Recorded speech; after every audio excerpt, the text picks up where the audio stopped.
Every time a well-known actor steps into the director's chair, there's always going to be a pretty tricky conversation surrounding their film, especially one that premieres at a prestigious festival like Cannes, where the slots are few and far between, and even more especially at this year's edition, where Harris Dickinson's Urchin was actually one of 3 films from first-time actor-directors at the festival, the others being far less successful efforts in Scarlett Johansson's Eleanor the Great and Kristen Stewart's The Chronology of Water.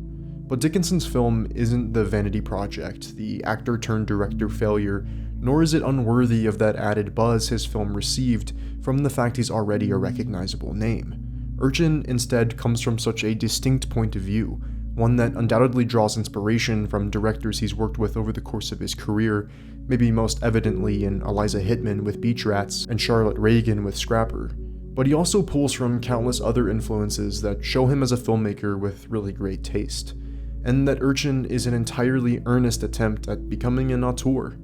Among those influences are the British social realist films of Ken Loach and Mike Leigh, alongside some of the gritty urban cinema of the Safdie brothers, and there's also some sprinkles of Leos Carax in there as well. So there's all of these very apparent influences coursing throughout the film. However, it's anything but a cheap imitation of those filmmakers and their work. It's more so an interesting concoction of many of their styles and preoccupations that Dickinson so clearly has admiration for, while still presenting his own clear, thoughtful perspective and representing his own stances on the political and societal concepts embedded in the film. At the center of his debut feature is an outcast and rough sleeper living in London named Mike, who is just trying to turn his life around while the structures in place around him leave him at an impasse. When we are first introduced to Mike, he has already been living on the streets for numerous years. We watch him have an encounter with a good Samaritan on the streets who takes him to just get some food, but it goes awry quickly.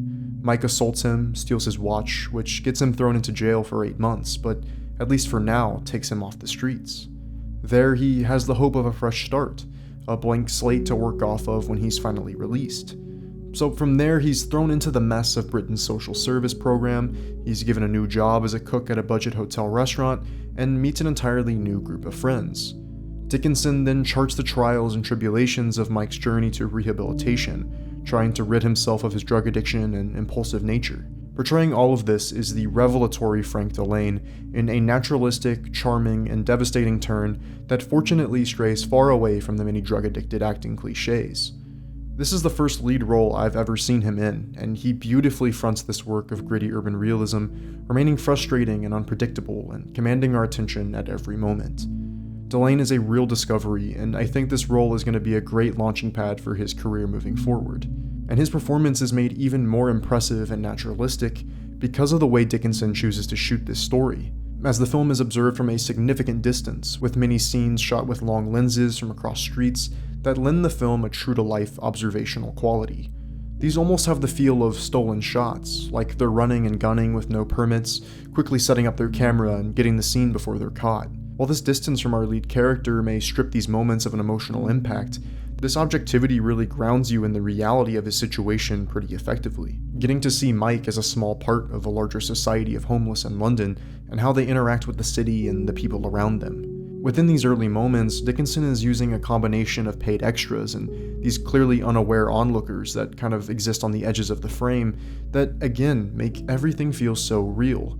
While this realism dominates most of Urchin's runtime, Dickinson, every now and again, departs from the grounded reality he has previously established and dips into surrealism. Here is where he really gets to toy around and do some interesting things with his style, as he peers into Mike's subconscious. For instance, there is a scene where Mike is taking a shower in his temporary apartment, and the camera starts to enter the shower drain, taking the audience down the grimy pipes into a hallucinogenic CGI sewer underworld that partly resembles the cosmos. These diversions are meant to be seen as Mike's daydreams, where time is suspended and for a brief moment his mind escapes his harsh reality and enters a different zone altogether. It's these scenes that color Dickinson's film in a really interesting way, as, and I don't say this as a detriment to the film, there's very little here we haven't seen before. But he deserves the credit for taking this highly recognizable framework and using it to say something about homelessness in the UK and the defects of its social service and welfare systems. For a first feature of this small scale, it's really accomplished and does and says things that many first-time filmmakers wouldn't dare to touch. But I guess this shouldn't come as too much of a surprise, as Dickinson's choices as an actor have always been intriguing as well. Hell, he's worked with Ruben Ostlund, Danny Boyle, Sean Durkin, Joanna Hogg, Steve McQueen, and Xavier Dolan, all before turning 30 years old. He just seems to be drawn to taking more minor supporting roles in films when I'm sure he's getting plenty of leading opportunities. He even gives himself a minor supporting turn in his own film as a fellow addiction-riddled young man within Mike's orbit. Urchin is just a real showcase for Dickinson's sharp directorial instincts that puts his very empathetic gaze on full display, reintroducing us to him as not just this formidable young actor who has already worked with some of the industry's most interesting voices, but as an auteur himself with an interesting voice that shows great taste and immense promise.